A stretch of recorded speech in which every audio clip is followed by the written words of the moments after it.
careful what you wish for, son. You may wake up and one day you fucking get it.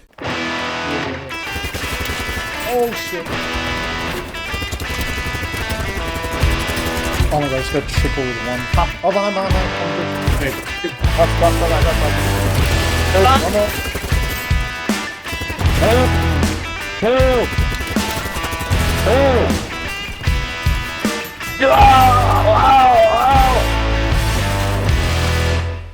I think very rarely these days does a new first-person shooter seemingly drop from out of nowhere and blow up to the top of the charts in a matter of days. I think it happens a lot more with indie games as the genre is more versatile and isn't so dominated by franchises or big players, but for decades now the FPS genre has kind of been choked with big releases like COD and Battlefield, and so seeing a game take off, sprout and bloom through the cracks is kind of like a ray of hope for a genre that I think fans have been frustrated with for a long time. I am of course talking about Battlebit Remastered, a relatively new FPS that dropped a few weeks ago and has taken the Steam charts by storm, and is both a refreshing take upon the squad-based FPS, but also serves as a beacon of hope that games don't have to be state-of-the-art looking or next-gen to be fun, and that even when shadowed by the big dogs, small games, if done right, can still compete. And Battlebit doesn't really do anything new or starkly different. It's almost as if it's the child of other games in its genre, as if someone said, let's take the gameplay and con systems of Squad, the objective and map design of Battlefield, and the graphics of Roblox, and see what happens. And when looking at it subjectively, I don't think anyone would have suspected it to have been both as good as it is, or blow up as much as it has. And I think the reason why it's attracted so much attention is due to a song of three parts. One part due to there being this kind of lull in not only game releases in the months of late June and early July, but there hasn't really been a new large-scale FPS released that's worth playing. And given how shitty COD is at the moment and how long it took for Battlefield 2049 to find its legs, I'd say a lot of people have burned bridges with these franchises that would be willing to take a chance on a new one, particularly from a small development team that has been working on somewhat of a passion project. And given that the game is actually good and is grounded in the roots of what made previous Battlefield games good, I think it's somewhat of a breath of fresh air that people have been looking for. The second point, I think, is that it is, despite the early access label, a complete game. Sure, it has some bugs and some issues which I'll touch on later, but it has a progression system, there are plenty of guns, plenty of maps, there's no specialist system and the classes are familiar. It is, at its core, a classic Battlefield-like game, and it runs well. And I think the main thing is that it isn't 200 gigabytes. I've never really been into Battlefield games, but when 2049 became free on EA Play, I figured I'd give it a try. 100 or whatever gigabytes, and probably 12 hours later, I loaded into my first game and immediately got pounded by the shit show that is Battlefield. I died a million times, I barely saw any players, and I later uninstalled because I wasn't having a good time, and the whole ordeal was just a bit exhausting. Battlebit is 2 gigabytes. How refreshing is that in the current landscape of games where not only do you have to wait for the game to release, you then have to wait a full day to download because it's 80 gigs and you install it overnight and wake up early to play it before work just to find that there's a 40 gigabyte day one patch and the game is still filled with bugs and won't launch. The barrier to entry to this game is so low in terms of computer specs and how long it takes to go from purchasing to playing that you could just have a friend say, hey, grab it and we can jump on. And you'll say, I only really have a couple of hours and I can't be fucked to wait for it to download. And they'll say, nah, it'll take 5 seconds, it's only 2 gigs. And you're like, fuck, sick. How much does it cost? P.S. This is exactly what happened with me and my friends and leads on to the third point, the price. This game is $23 dues. $900 dues? Tobias! The barrier to entry falls even lower. And even as someone who doesn't play Battlefield or has really enjoyed the recent ones that I have played, $23, 2 gigs, I'm like, hey, that's a movie ticket. And even if I get a couple hours out of it, I won't hate myself for spending money on something and regretting that I didn't put enough hours into it. And then also, this game's had a lot of coverage on YouTube and social media and has probably contributed a lot to why this game has blown up so much. But the point being that this game is good, and I've had such a good time with it that I want to talk about it.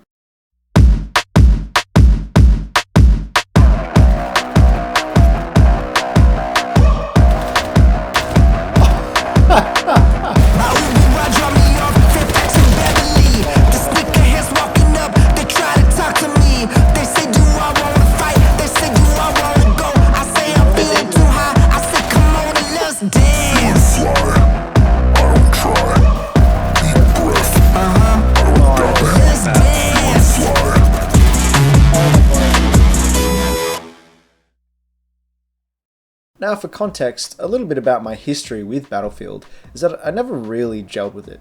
Not that I don't acknowledge it's a good franchise, Battlefield Band Company 2 was my jam, but for one reason or another I never played Battlefield 3, and I tried Battlefield 4 years after it was released, and I just got killed by tanks and helis every 2 seconds, so I fell off from it.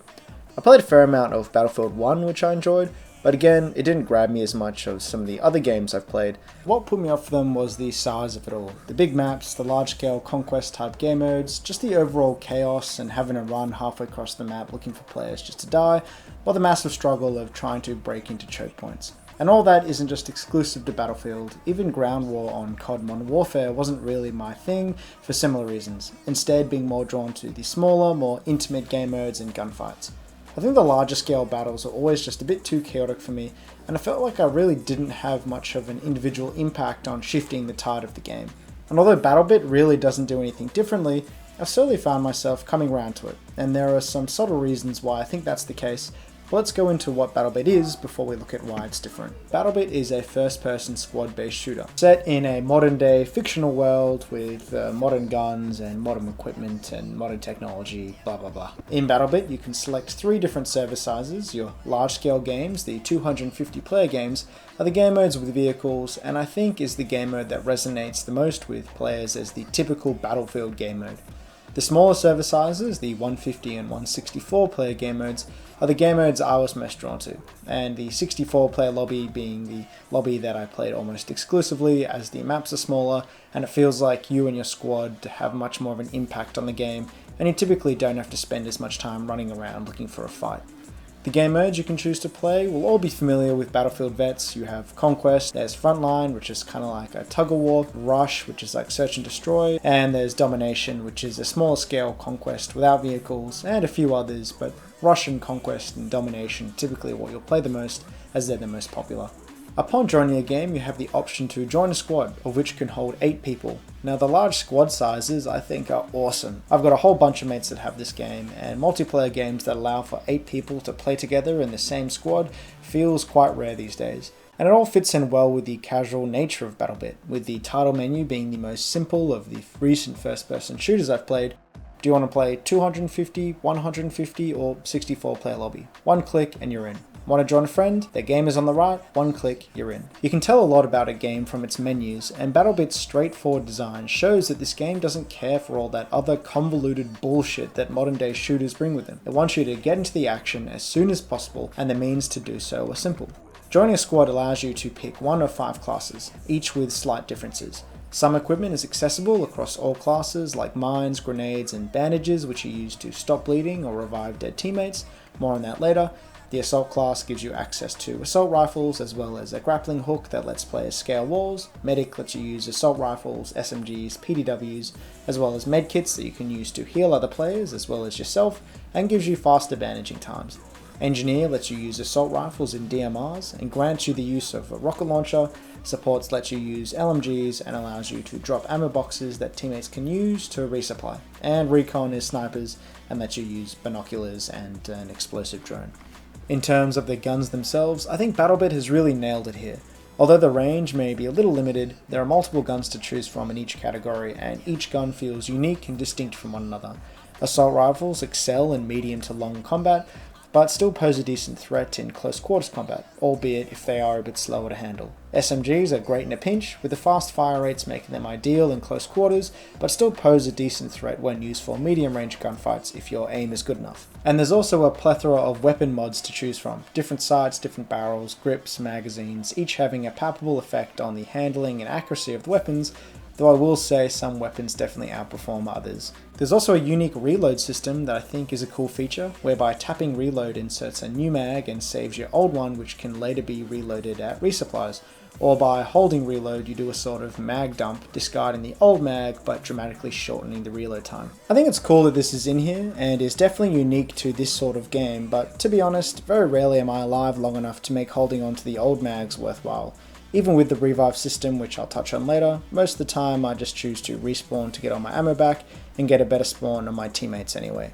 I find it's faster to just mag dump and pick up the discarded magazines after, particularly if I'm holding corners or in a firefight, but I think it's cool that it's in here anyway, and adds a bit more depth to the gunplay mechanics.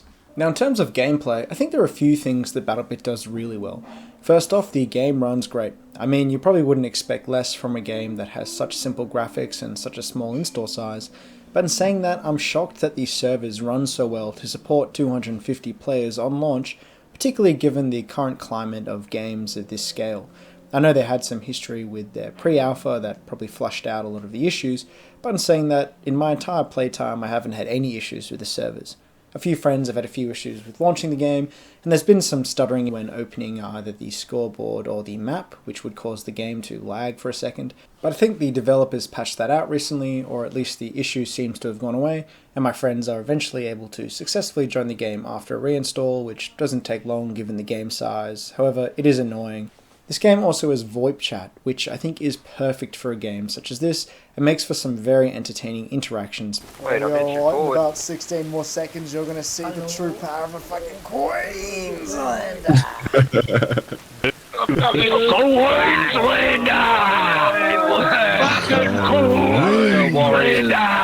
Come on, girl. Mud Shake, get up the fucking hill. Come on, mate. Come on, mate. You stay. Take me to my death. Take me to my death.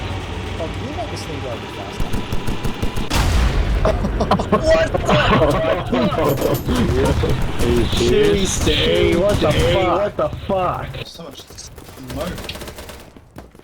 Oh, dude, they're on the bridge. Oh. Thank you, medic, you fucking legend. Oh, there's a scorpion in this game? That's hectic. Yes, little girl. Did you hear that guy? Particularly when in the context of Battlebit's drag feature. Similar to Squad, Battlebit lets you drag both teammates and enemies once they've been killed, allowing you to get them to safety of cover to revive them with the purpose of saving tickets, which is essentially the amount of respawn your team has. Let's go! I love you. It brings back fond memories of the CSGO halftime chat.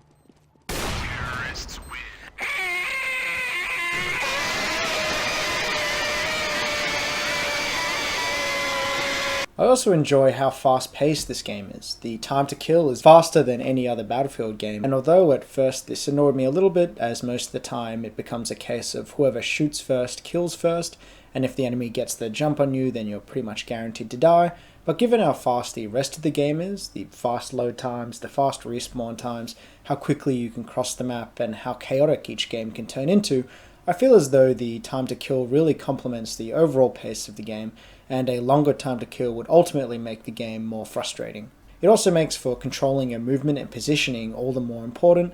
Maneuvering to high ground, flanking enemies, holding different angles, and using cover is integral to being good at this game. You can't just run and gun down the middle, and although this does lend itself to more people camping and holding corners, the faster time to kill works both ways, meaning that oftentimes you can kill the other player before they can kill you if you manage to out-aim them, and those peeking out of windows often have multiple targets to try and aim at, giving you more of a chance to land hits on them before they hit you. There's also a building function that's similar to Squad, allowing you to both place spawn beacons if you are the squad leader, but also build cover if you have enough squad points, which you get from doing objectives. This too is great as it allows you to build cover when defending bomb sites or trying to heal players, protecting you from snipers, which there are a lot of and are ever present, to doing stupid shit like trying to wall off tunnels or bomb sites. Honestly, I find being able to build cover super useful when you remember to use it, and it helps with defending exposed bomb sites, patching up blown walls, and defending long hallways, of which there are a lot. And in speaking of blown up walls, Battlebit has a fairly competent destruction system. Oh, this is a sniping wet dream. Did you really have to do that? Nothing on par with Battlefield 4's spectacle of destruction, but one similar to Bad Company 2's, which I thought was great, allowing you to blow through brick-textured walls, providing different routes to approach sites or battlegrounds, and allowing you to destroy certain buildings by damaging all of its infrastructure, killing anyone caught in its collapse. It's great, and definitely poses as a fix to camping buildings, as holding choke points really does play a big part in this game, and these destruction mechanics act as a partial way of circumventing this. Though I wish there was a bit more to the destruction mechanics than just buildings, such as being able to blow up trees, which leads me on to talk about this game's graphic design. I think it's safe to say that what I think makes this game so appealing is its simplistic design. Battlefield has always boasted its level of graphics and particle and smoke effects, and although DICE makes some fantastic looking games, my experience with Battlefield 2042 is that it turns into an audio-visual shitshow very fast. I can't remember how many times in that game I remember uttering the words, "What the fuck is going on?"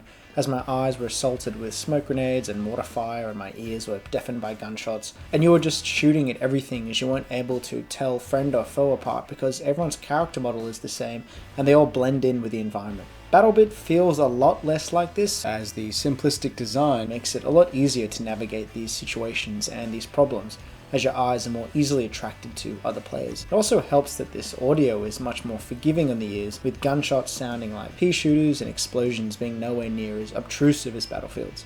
It also means that you can hear enemy footsteps a bit easier, which is still at times a little hard to do so, but even just being able to hear things is nice. And the maps are good too, at least most of them. Each are distinct from one another, all have these different level designs, from factories and shipping containers to apartment blocks, residential areas, the metro, even on bigger maps that open up as the game progresses, like in Rush or in frontline game modes. Each new area that you progress to feels different from the last and asks for a different style of play, evolving the game during a match and preventing these maps from becoming as stale as quickly. But most importantly, the game is just fun. It's fast-paced and chaotic, but has potential to be silly and dumb.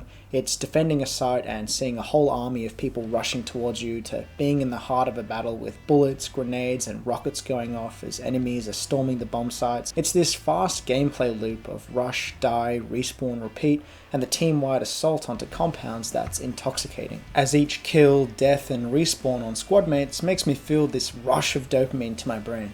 I said before, I don't really gel with games where you don't have a lot of individual impact upon the outcome, and although Battlebit is exactly like this, there is a sense of sweet relief when you and your teammates successfully break through a choke point and secure a site. And I think for me what makes it different to all the other games in its genre is its accessibility and its simplicity and its large squad sizes that let me play with all my friends. It's this return to classic Battlefield roots that a lot of people have been calling for, and Battlebit certainly delivers, making for a fast-paced, engaging, and very fun experience.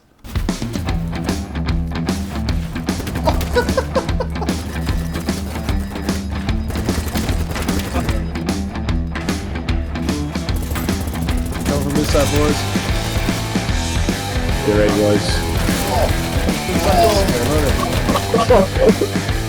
Now I will say at times this game is frustrating, I concede that, and I'll be honest, when starting out with this game I was not having a good time. The fast time to kill, seemingly getting shot in the back every 30 seconds, and I could never really break a kill streak of more than one before getting insta-killed by some random player off to my side. And although some of these issues resolved themselves as I got a better understanding of the game, some have still persisted. Firstly, there's this bleed mechanic that I did not like at all. Occasionally when you get shot at, you'll start to bleed out, and you or a teammate have to use a bandage to stop it, else you'll eventually die. And at first, I really did not like this. For a game that is designed to be so fast-paced, it felt like this bleed mechanic slowed everything down to a halt, and prevented you from capitalizing from winning firefights as you were forced into cover to stem the bleeding, which gives enemies a chance to revive their dead teammates, and you're just back to the start. However, the more I played this game, the more accustomed I got to it. Now it doesn't bother me as much. I think it's designed to help keep the pressure on, forcing people into cover to bandage, allowing you to advance. It also helps deal with snipers and campers a bit more, as by landing some shots on them, it gives you some time to change positions or get out of their line of sight, or let you eventually whittle down their health until they eventually die, because there is no passive regen and eventually their bandages would run out. Another thing that may be contentious is the lack of passive health regen. Currently, the only way to heal is by either getting a medic to heal you, being a medic and healing yourself, or by dying and respawning with full health. Again, this is good for dealing with snipers and campers, and if passive regen were to be added, it would just make snipers impossible to deal with. And again, the lack of healing puts more pressure on those defending sites, as it gives the attackers more of a chance to whittle away at their numbers. But sometimes it just feels like I don't encounter another player for a couple of minutes and I haven't had any medic come up and heal me, and medics can only heal people one at a time anyway, so if there's a group of people waiting to get healed, it slows the game down even further. And it just feels like I'm at a disadvantage for that entire time that I'm not fighting anyone because there's no passive regen, and it's hard to be aggressive when you're not at full health because you're at this disadvantage for the next firefight. And I feel like what this has done is funnel me into purely playing medic, as I can heal myself if I need to, and as such continue to push and play more aggressive. In what game is the medic class the one with the most aggression potential? And to be honest, switching to medic made this game so much more enjoyable for me because of this reason. Being able to heal myself back to full, giving me more of a fighting chance for my next encounter, and means that I can do my own thing without waiting to get healed by others. Again, I recognize this is harder than just adding passive healing. Maybe they could add passive healing to classes like Assault or Support after a delay of like 20 seconds to make them more viable and accessible, and allowing you to be more aggressive with these classes. Or allowing people to heal with bandages rather than just using them to revive dead players, meaning that you can revive your teammate or heal yourself. And again, these have limited charges, so it won't be a permanent thing, but it makes using the support a bit more viable as well, as you can constantly resupply. And I think maybe changing the current med pack in the medic class to be able to heal multiple people at once, like in the older Battlefields, could also be an option to make it less like waiting for your turn to heal. Or maybe a support class could drop armor packs that make it a bit easier to take damage. I don't know, it needs to be explored further. I just think that currently it's more frustrating than functional, and as much as I'd like to play other classes, Medic is just too good. One change that would be nice would be to be able to edit loadouts in the main menu. Currently you have to wait until you're in-game, which means that if you start a game that's just started and both teams are pushing to the side, spending the first 20 seconds dicking about in the loadout menu may be the difference needed for the other team to gain the side. This is very prevalent when switching sides in games like Rush, as there isn't any countdown, the game just starts straight away. And to go along with this, in a game like Rush, the bomb sites aren't the same across teams. What I mean by that is that at half time, when you switch sides in Rush, the bomb sites change. So if I'm attacking and the enemy team has a secluded, hard to push bomb site and they manage to defend it, when we swap, the enemy team may end up attacking a bomb site that's considerably easier to push, giving them a huge advantage. Or the bomb site spawns closer to their team than ours, and they essentially just get a free plant because there's literally no way our team could have got to the site the same time they did. It's just dumb game design, and the spawning system can be so aggravating. Again, small things, but spawning on a team member more often than not faces you away from the bomb site. So instinctively you spawn and you start running the way you're facing because you want to get there as soon as possible, and often it takes a few seconds to realize that you're running the wrong way and you need to turn around to get your bearings, looking for the bomb site markers before finally getting orientated. Again, small, but when you're respawning so frequently, it's just annoying and it's noticeable. And one could argue that you could just look at your compass to get your bearings, but the compass is in such a bad position at the bottom of the screen that it took me and my friends 30 hours of playtime to realize that there was even a compass. They really fucking need to add a compass to this game. It is, it's on the bottom It's at the bottom. So I learned the other day. Oh, It's just shockingly bad. I've never noticed it. Yeah, It's bad. That It needs is to be up one of the top. worst compasses I've ever seen. People kept on saying like directions like north or west. Ah, you Your bitch. eyes don't naturally go down there. Nah, never. That may sound stupid, but it's so counterintuitive to have the compass at the bottom of the screen. Our eyes are always drawn to what's above us. Why would I look to the ground to get a sense of where my directions are? Now, this would be an easy fix, as the settings are pretty extensive as is, and I'm sure that the devs can just put in an option to set their compass at the top of the screen. They may already have it. I couldn't find it when I looked, but it would be good if they could also put side markers on that compass too, just to make things easier to navigate. And it also doesn't help that some maps make it very hard to see what's going on. Maybe it's just me and my slowly deteriorating eyesight, but there's one map in particular that makes it very hard to differentiate between players and background. Like in this clip, the enemies are just brown against a brown environment with brown buildings, and because it's dusk, everything else is soaked in this brown filter, which makes it all merge into a bit of a mess. It might be a bit different when watching a video of it, but when playing and your eyes are constantly flicking between targets, it makes spotting enemies very difficult.